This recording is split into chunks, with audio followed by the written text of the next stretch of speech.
Kalau belum subscribe juga segera ya, supaya kita bisa terus mengikuti channel ini dan sehingga channel ini bisa jadi berkat dalam hidupmu.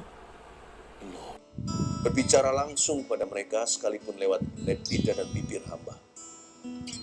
Biarkan ada rema-rema, bahkan remah-remah yang kau jatuhkan dari mejamu menjadi mujizat-mujizat yang diperlukan oleh saudara-saudaraku seiman. Tuhan, bekerjalah, mengalirlah kuasa yang tidak kelihatan. Ada sebuah gelombang yang datang. Jamah setiap hati yang luka, sembuhkan semua kami ya Tuhan Yesus yang memerlukan. Terima kasih Tuhan, urapi kami semuanya dengan urapan damai sejahtera. Dalam nama Yesus, haleluya, amin. Buka Alkitab dengan saya, ambil Bible-nya. Matius pasal 14, saya kasih judul tenang. Sharing saya malam ini, setelah Anda makan malam, sebelum tidur nanti malam. Yesus berjalan di atas air, Matius 14 ayat 22. Tenang di tempat yang paling tidak terduga, di sebuah perahu yang hampir tenggelam. Sebuah badai taufan yang tidak bisa ditahan. Di luar kendali manusia, tapi tidak di luar kendali Tuhan. Apa yang menenggelamkan manusia itu Tuhan berjalan di atasnya. Tangkap rema ini. Bukankah air yang mereka takuti? Para nelayan ini, they are drowning. Mereka akan binasa malam itu. Tapi apa yang mereka paling takuti, itu yang Tuhan jalani. Di atas air tersebut, Tuhan berjalan di depan mereka. What we fear, God walk upon it. Apa yang membuat kita gentar, Tuhan jalan di atasnya. Tahu nggak ada yang lebih berkuasa daripada problema dunia dan masalah kita? Our God. Tuhan kita itu maha kuasa, lebih berkuasa dari apapun yang membuat kita lemah dan yang membuat kita ketakutan. Karena itu yang punya Tuhan tidak usah takut akan hari esok. Ayat 22, Yesus berjalan di atas air. Sesudah itu Yesus segera memerintahkan murid-muridnya naik ke perahu dan mendahuluinya ke seberang, sementara itu ia menyuruh orang banyak pulang. Siapa yang suruh kita hidup bagi Kristus setiap hari? Tuhan. Berarti Tuhan bertanggung jawab dong atas kehidupan Anda dan saya. Tuhan yang memerintahkan murid-muridnya itu naik perahu, mendahuluinya, pergi ke seberang. Tuhan yang suruh. Memang tidak semua yang kita lakukan di hidup ini atau yang kita miliki itu semua adalah karena Tuhan menyuruhnya. Ya. Tapi tentunya ada pasti kita menemukan sesuatu yang Tuhan suruh. Kita pernah mengalami pengalaman dengan Tuhan di area-area itu. Contohnya pekerjaan kita. Hari ini banyak orang merasa pekerjaannya tenggelam. Tapi kalau Tuhan yang memberi pekerjaan, Tuhan bertanggung jawab atas kita. Kalau sampai pekerjaan itu kandas, pasti ada gantinya. Tapi kalau pekerjaan itu hampir tenggelam, Tuhan akan tinggal diam. Belajar untuk percaya kepada Dia yang menyuruh kita hidup bagi dirinya. Belajar untuk trust Him with everything. Belajar untuk mempercayakan kepada Tuhan kehidupan yang Dia berikan. Kita percayakan kembali kepada Dia. Janganlah kita panik sendiri apapun yang kita alami. Murid-murid itu waktu naik perahu dihantam gelombang, dia ingat siapa yang suruh dia pergi ke seberang, Tuhan Yesus. Jadi itu menjadi keberanian mereka dan menjadi keyakinan untuk tetap maju. Dan ada sesuatu yang sangat istimewa di ayat 22. Orang banyak Tuhan suruh pulang, tetapi murid-murid disuruh maju. Membedakan antara khalayak ramai dengan murid-murid Kristus yang sejati adalah di sini. Ketika masalah tiba, orang-orang yang tidak kenal Tuhan akan mundur. Mundur imannya, mundur kehidupannya. Tapi murid-murid Yesus yang tulen, yang sungguh-sungguh, justru kalau diterpa badai, mereka terus maju. Itu bedanya murid dengan orang banyak. Anda dan saya murid atau hanya figuran dalam hadirat Tuhan. Kalau kita murid sungguh-sungguh, kita harus pantang menyerah. Karena sifat murid Yesus adalah maju terus. Dia tidak akan takut, dia tidak akan quit, dia tidak akan menyerah di titik ini. Ayat 23, dan setelah orang banyak itu disuruhnya pulang. Itu semua orang banyak, khalayak ramai, figuran, semuanya udah pulang. Yesus naik ke atas bukit untuk berdoa seorang diri. Ketika hari sudah malam, ia sendirian di situ. Kita akan pasti mengalami masa-masa vakum dalam hidup ini, saat-saat di mana Tuhan kelihatannya absen dalam kehidupan kita. Tapi itu pun berguna. Anak kecil yang disapih oleh mamanya, dia harus bisa ditinggalkan sendiri. Mungkin dia berada di kursi bayi, ya asal aman ya. Orang tua yang bertanggung jawab nggak mungkin biarkan anaknya sendirian lalu kebentur sana-sini. Dulu anak saya, waktu masih kecil, saya kasih itu loh, yang mereka dia sudah duduk di sana belum bisa jalan, tapi dia bisa jalan, ada rodanya. Jadi dia juga nggak bisa kebentur tembok atau apa. Saya tinggal sebentar, atau maminya tinggal sebentar ke sebelah ngambil susu atau apa. Nggak apa-apa, aman. Anak itu kalau mulai kelihatan, kalau dia mulai beranjak dewasa, dia nggak akan panik kalau nggak kelihatan papa mamanya di ruang matanya. Anak yang masih kecil sekali, kalau tidak lihat orang tuanya, mamanya keluar ruangan, dia kira sudah kiamat. Dia kira sudah hilang mamanya selama-lamanya dari hidupnya. Dia menangis sejadi-jadinya. Tapi anak yang mulai disapih, bukan bayi, belajar trusting, sudah mulai belajar percaya sama orang tuanya. Murid-murid Yesus tidak melihat Yesus. Mereka terpisah dari Tuhan. Mereka berada di tengah lautan. Yesus masih ada di atas bukit, berdoa seorang diri. Tentunya Yesus sudah kasih pesan, kalian dahului, pergilah ke seberang terlebih dulu, tunggu guru. Mereka pasti tanya lah, sekalipun nggak dicatat di Alkitab. Guru mau ngapain di sini? Kan barusan kejadian, Yesus mau memecah-mecah 5 roti 2 ikan. Kira-kira pukul 6 mereka berpisah, ketika sudah mulai petang, matahari terbenam. Yesus bilang sama murid-muridnya, Tuhan Yesus itu guru yang tanggung jawab. Dia pasti kasih instruksi yang jelas. Kamu pergi dulu, guru tinggal di sini. Guru mau berdoa. Tadi kan barusan melayani, memberi makan 5.000 laki-laki. Sekarang guru mau bersekutu dengan Bapak. Kamu pergi dulu. Dan guru pasti akan sebut namamu dalam doa. Waktu mereka di tengah-tengah lautan, mereka tidak lihat Tuhan Yesus. Secara fisik, dia absen. Tetapi murid-murid tidak mendayung kembali dari tempat mereka tadi berangkat. Karena mereka diberi pesan sama Tuhan, maju terus. Satu-satunya jalan Kristen adalah ke depan, bukan kembali ke masa lalu. Atau quit di masa sekarang. Yesus naik ke atas bukit untuk berdoa. Murid-muridnya punya satu pewahyuan. Sekalipun aku tidak lihat Tuhan, Tuhan mendoakan aku. Tahu nggak sekarang, Yesus nggak kelihatan. Tapi kitab Ibrani mengatakan, dia berdoa senantiasa di dalam hadirat Bapa, di sebelah kanan Allah Bapa. Bukan berarti di kanan secara harafiah atau kiri, Yesus nggak kemana-mana. Bukan. Maksudnya, sampai spesifikasi diberitahu lokasinya. Berarti Yesus itu tidak tersesat, tidak kesasar. Setelah kenaikan Tuhan ke sorga, dia punya satu tugas, mendoakan gerejanya siang, malam, pagi, petang. Do you know that Jesus is praying for you now? Sebentar, Pastor Philip. Buat apa Yesus berdoa untuk kita? Ada bedanya antara doa Yesus dengan doa kita. Yesus yang ajari kita doa Bapa kami di sorga, dikuduskan namamu. Anda mungkin bertanya, kalau Yesus sudah berdoa untuk aku, ngapain aku masih harus bangun hidup doa? Kalau Yesus berdoa bagi saya, buat apa saya tetap perlu meminta untuk kebutuhan saya? Berikan padaku hari ini rezeki kami. Ampuni kami, seperti kami mengampuni yang bersalah pada kami. Jangan masukkan pencobaan, bebaskan dari yang jahat, dan sebagainya. Buat apa aku masih berdoa kalau Yesus berdoa bagi saya? Bedanya di sini. Bedanya di sini. Yesus tidak mendoakan untuk kebutuhan kita semata-mata. Yesus itu mendoakan apa yang nggak kita sadari. Saudara tahu nggak hari ini Anda dan saya masih hidup bukan karena kita punya doa itu melengkapi. Doa kita itu komplit atau perfect atau sempurna. Kalau enggak, tiap hari, siapa di sini coba? Siapa yang berdoa tiap hari supaya ada oksigen? Bangun tidur, masih ada itu loh. Yang kita hirup, bernafas, paru-paru kita bisa mengembang. Dan kita tidak mati karena kehabisan oksigen. Apakah Anda hidup hari ini karena segala sesuatu Anda doakan? Tidak. Kita perlu mendoakan yang kita sadari. Yang tidak kita sadari sudah didoakan Yesus. Dan juga doa kita nggak melulu tentang diri sendiri. Yesus seperti memberikan sebuah nilai tukar. Engkau doakan apa yang jadi beban Tuhan. Tuhan akan doakan apa yang menjadi bebanmu. Makanya carilah dahulu kerajaan sorga dan kebenarannya, segala sesuatu ditambahkan kepadamu. Karena itu Tuhan tidak suruh kita selalu mendoakan diri kita sendiri. Yesus mengajarkan pada murid-muridnya, jangan khawatir.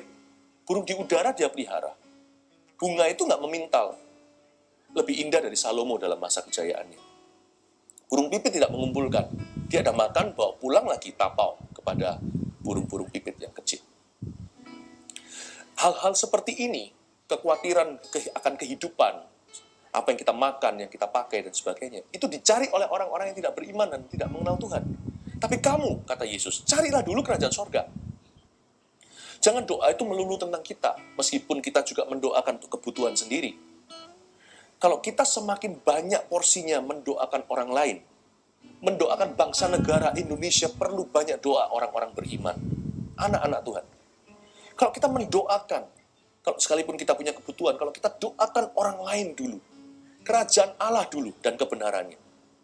Doakan untuk misi Yesus Kristus yang belum selesai dari muka bumi. Banyak orang belum mengenal Tuhan, banyak orang, banyak jiwa belum diselamatkan. Jangan melulu tentang kebutuhannya, jangan melulu tentang kepanikannya. Sehingga nanti kalau kita ada kelelahan mendoakan begitu banyak orang, sisanya kita doakan diri sendiri itu ala kadarnya. Nah, selebihnya yang kita tidak doakan untuk diri sendiri itu didoakan oleh Yesus. Tapi kalau kita mencari kepentingan sendiri, doa Yesus juga tidak akan berlaku. Kan kita sudah memperhatikan diri sendiri melulu. Ngapain perhatian Yesus? Ada trading di sini, ada nilai tukar. Orang yang egois hidupnya, mi. Doa minta ini, minta itu, keperluan, keinginan, segala sesuatu tentang dia. Coba lihat agenda doanya kalau berdoa. Segala sesuatu berpusat pada dirinya. Orang seperti itu saya rasa tidak akan mengalami faedah daripada Yesus naik ke atas bukit untuk berdoa. Karena itu saya hari ini mau dorong kita semuanya. Kita tidak akan tenang kalau kita lihat kebutuhan. Kita tidak akan tenang kalau kita lihat diri sendiri. Kita akan tenang kalau kita melihat kebutuhan orang lain. Kalau kita mendoakan orang lain, tiba-tiba yang kita tidak doakan, Tuhan akan beri damai sejahtera melampaui akal budi. Karena itu Bapak Ibu Saudara, semua yang mengikuti saat ini, ubah ya cara berdoanya hari-hari ini. Don't just pray for yourself all the time. Doa untuk bangsa negara, doa untuk Indonesia, doa untuk pemerintah, doa untuk gereja, doa untuk misinya Yesus Kristus, doa untuk tetangga Anda, jiwa-jiwa yang membutuhkan. Bukan cuma roti, bukan cuma kesembuhan, diluputkan dari wabah. Doakan mungkin ada yang hari-hari ini masalah rumah tangganya perlu diselesaikan. Tidak ada urusannya dengan wabah, katakanlah. Banyak orang itu punya keperluan tiap hari. Be sensitive to their needs. Pray for them. And believe dan percayalah. Tuhan tidak akan abaikan kebutuhanmu. Sudah dicakup. Sudah termasuk dalam doa Yesus yang tidak kelihatan. Itu dia. Ayat 24. Perahu murid-muridnya sudah beberapa mil jauhnya dari pantai dan diombang-ambingkan gelombang karena angin sakal. Perahu muridnya itu sudah sejauh beberapa mil. Jadi sebenarnya berapa mil nggak terlalu jauh lah. Ya, mereka masih bisa kembali. Sekali lagi saya katakan, murid-murid tidak berani kembali. Karena mereka disuruh Tuhan untuk maju. Apapun terjadi, maju terus di dalam Tuhan. Maju terus dalam doa. Maju terus dalam iman. Maju terus dalam pelayanan. Sekalipun kita tidak bisa berjumpa, bertemu, melayani ada berbagai macam cara. Minta hikmat Tuhan. Tuhan akan tunjukkan cara-cara baru. Ya, harus maju terus. Murid-murid sudah beberapa mil jauhnya, mereka tidak kembali lagi ke tempat tadi. Karena Tuhan suruh mereka untuk maju. Oke, jadi saya kagum sebenarnya dengan murid-murid Yesus. Sekilas kelihatannya cerita ini merendahkan mereka, karena mereka itu kelihatan tidak percaya, ketakutan. Bahkan Yesus disebut sebagai hantu nantinya. Mereka ketakutan itu Tuhan atau hantu. Tapi kalau kita lihat ayat 24, saya kagum sama mereka. Mereka punya pilihan untuk mendayung kembali. Tapi mereka terus, dan di situ ada angin sakal, mereka tetap terjang, tetap tembus. Karena Tuhan suruh. Badai taufan di hatimu boleh terjadi. Hatimu harus tetap maju. Percaya kepada Tuhan. Lakukan apa yang benar. Ayat 25, kira-kira jam 3 malam datanglah Yesus kepada mereka berjalan di atas air. Tahu nggak mereka itu kira-kira 9 jam sudah terombang-ambingkan. Karena mereka tadi pisah jam 6 kan, bertolak dari pantai itu. Dia pergi dengan perahu, murid-murid itu, pukul 6 sampai pukul 3 pagi, kira-kira 9 jam. This is no kidding. Sometimes miracles don't come instantly. Kadang-kadang mujizat tidak terjadi seketika. Kita harus menunggu. Ada masa menunggu 9 jam. 9 jam nggak kerasa kalau kita tertidur. Kalau kita diombang-ambingkan mabuk laut, apalagi. 9 jam itu cukup banyak waktu untuk membuat semua orang putus asa. Mana mujizatnya? Tuhan suruh aku, tapi kenapa kok terjadi begitu? Tapi untungnya mereka tidak tutup buku konklusi dulu. Mereka tahu Tuhan yang suruh, Tuhan tanggung jawab. Kalau mereka belum mengerti, tugas mereka hanya terus lakukan apa yang benar. Tugas mereka untuk terus maju. Ayat 26, ketika murid-muridnya melihat dia berjalan di atas air, mereka terkejut dan berseru, itu hantu. Lalu berteriak-teriak karena takut. Ayat 26 ini lucu. Kelihatan Yesus jalan di atas air, karena memang kan nggak manusiawi. Karena itu ilahi. Siapa yang bisa jalan di atas air? Ini air loh, mereka ini nelayan seumur hidup, keturunan nelayan. Mereka nggak bisa taklukkan. Ini anak tukang kayu, tiba-tiba jalan di atasnya. Manusia tidak bisa mengerti. Apa yang mereka takuti, Tuhan jalan di atasnya. Dan waktu mereka lihat itu, mereka bukannya memuji, tapi mereka merasa ngeri. Apa ini? Jalan Tuhan memang tidak terselami. Ya, meskipun ini cerita mujizat sekali, tapi ada masa menunggu loh ya. Karena itu, untuk mengalami mujizat, kadang-kadang Tuhan latih kita dulu untuk sabar. Ya. Dan mereka ketakutan. Waktu mereka terkejut dan ketakutan, mereka salah kaprah. Tuhan disebut hantu. Ini dia, bahayanya kita takut. Roh takut itu akan membuat kita jadi salah kaprah. Tuhan disebut hantu, hantu nanti disebut Tuhan. Orang yang sudah kena dengan roh perbudakan, kata Roma 8. Yang membuat kita menjadi takut, bukan menjadi anak-anak Allah yang bisa menyebut dia Aba dan Bapa, yang bisa berdoa dengan keluhan-keluhan tak terucapkan. Kalau kita ketakutan, kebanyakan kemungkinan terbesar adalah keputusan hidup kita akan semuanya salah. Akan terbolak-balik. Karena itu jangan takut. Kalau Yesus berkata jangan takut, itu pasti ada alasannya. Sama dengan kalau dia berkata jangan khawatir, itu pasti ada solusinya. Kalau Tuhan bilang jangan takut, itu pasti ada reason-nya. Why we must not fear. Sebenarnya takut adalah sebuah perasaan yang diciptakan oleh Tuhan juga. Karena emosi kita, perasaan kita itu ciptaan Allah. Tapi sejak kita jatuh, sejak Adam dan Hawa, takut, apa yang kita takuti itulah yang salah. Bukan perasaan takut itu sendiri. Takut itu baik loh. Kalau saya lihat kompor lagi nyala, saya nggak mau terbakar. Jadi saya takut tangan saya itu nanti hangus. Saya tidak mau mendekati. Nah, anak kecil nggak punya discernment itu, tidak punya. Anak yang masih kecil, batita, dan sebagainya itu harus dijaga. Kalau nggak dijaga, kalau kena itu salah papa mamanya kan, harus hati-hati. Karena anak kecil nggak bisa membedakan. Mereka punya rasa takut, tapi belum didefinisikan. Jadi mereka begitu, mereka pegang, mereka terbakar, mereka terluka. Kita harus jaga. Oke? Nah, rasa takut itu dari Tuhan. Anak kecil harus belajar, harus mengerti suatu hari waktu mereka dewasa.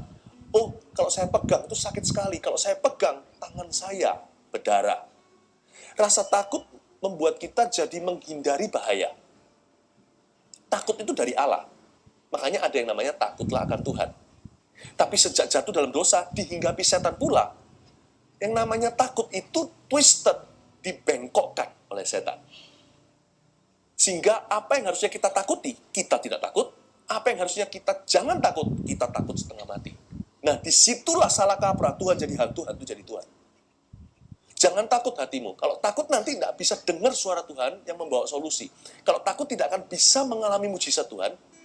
Karena Petrus harus mengalahkan rasa takutnya baru berjalan bersama dengan Yesus di atas air. Yang mereka takuti. Malah justru akhirnya Petrus berjalan di atasnya karena percaya kepada Allah.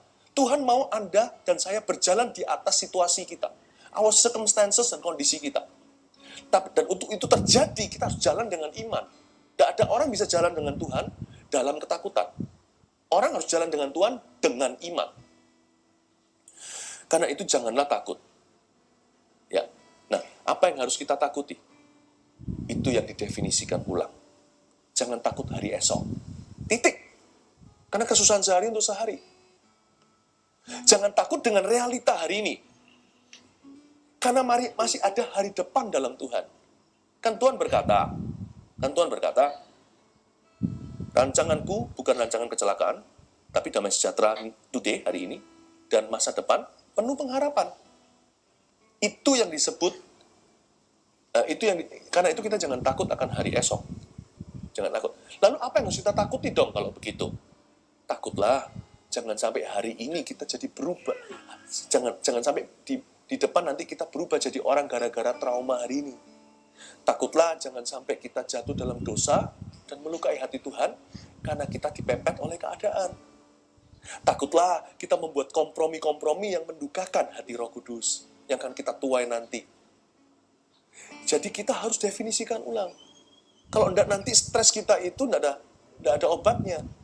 Karena stres tersebut tidak pernah Tuhan perintahkan dalam kehidupan kita. Siapa suruh engkau takut akan hari esok? Bukankah aku telah berkata kepadamu, hai kamu yang kurang percaya, bahwa aku mendatangkan masa depan penuh pengharapan? Ya. Jangan takut nanti kalau seumpamanya ada sesuatu pekerjaan kita hangus hari ini. Ya kita sedih. Sedih itu satu hal, takut itu hal lain.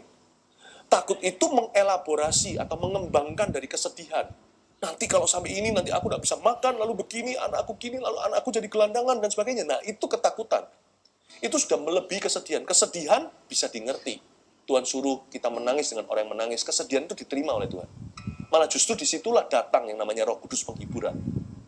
Tapi ketika kita kembangkan jadi kengerian-kengerian yang tidak terbukti, kekhawatiran-kekhawatiran yang berlebihan, dan ketakutan-ketakutan yang sudah spirit menurut saya.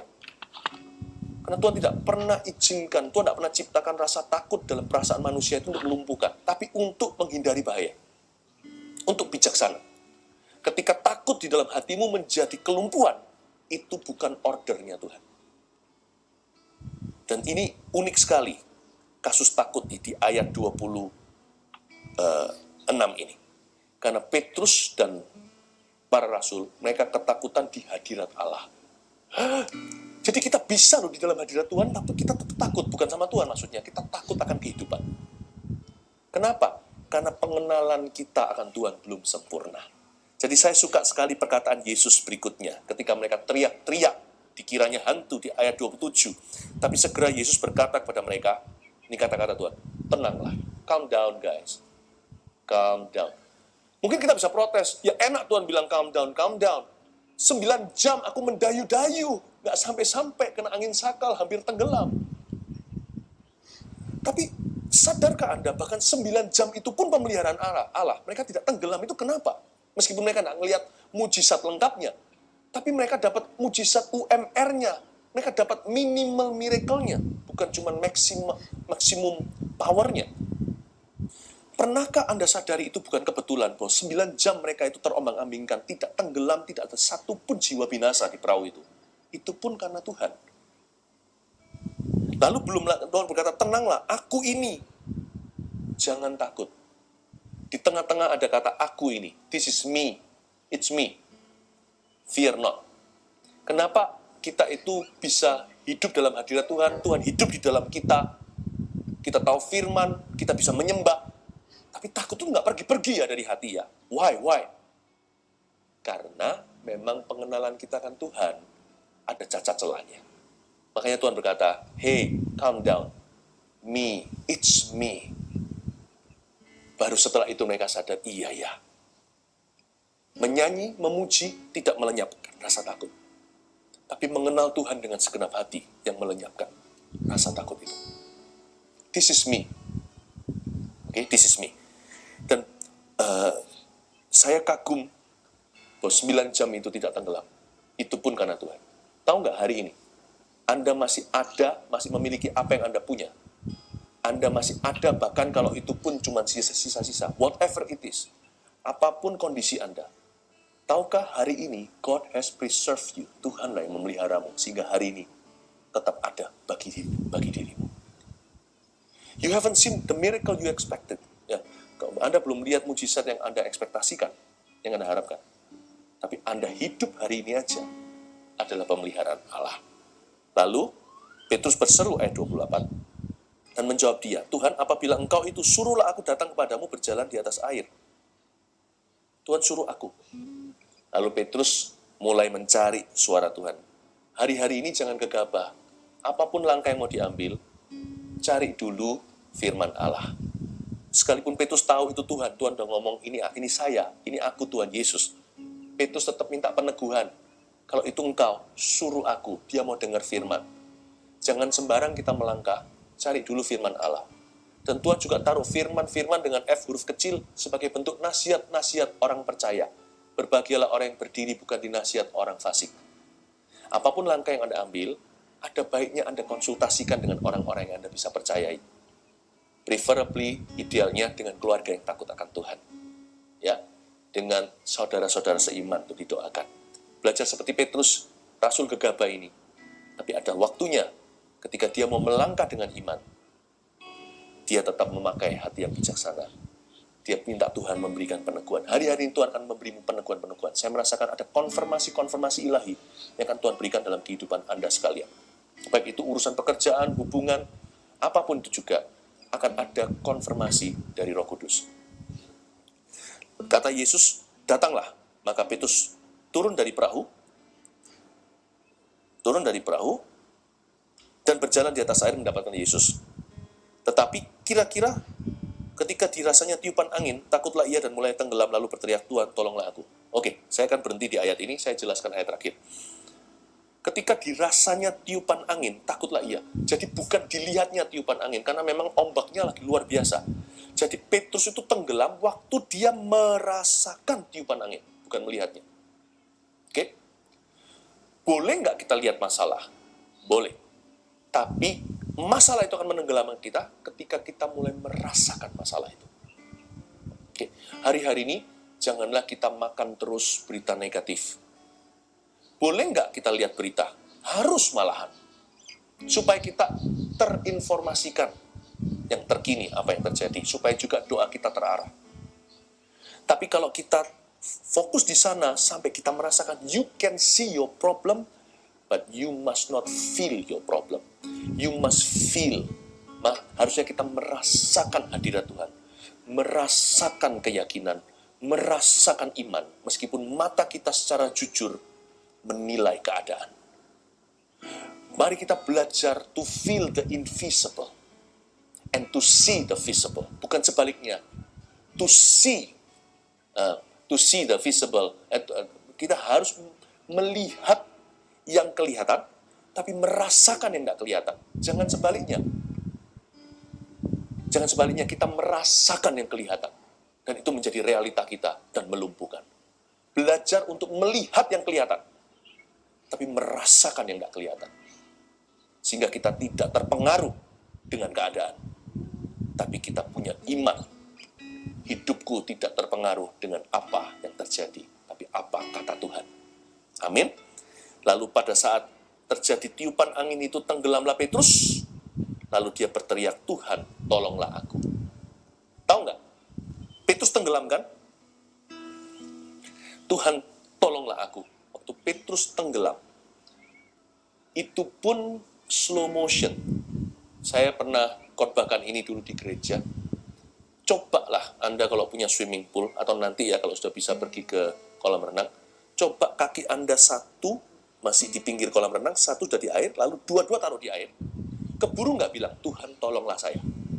Nggak keburu, langsung Tuhan, blum, langsung masuk. Begitu cepatnya kita jatuh ke dalam air. Petrus bisa berkata, Tuhan tolonglah aku.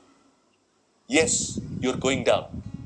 Tapi going down-nya slow motion itu pun mujizat yang nggak kelihatan.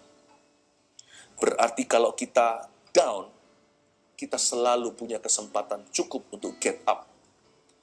Kalau kita punya kesehatan down, atau bisnis kita, pekerjaan kita lagi turun, untuk naik ke atas lagi itu nggak ada waktu.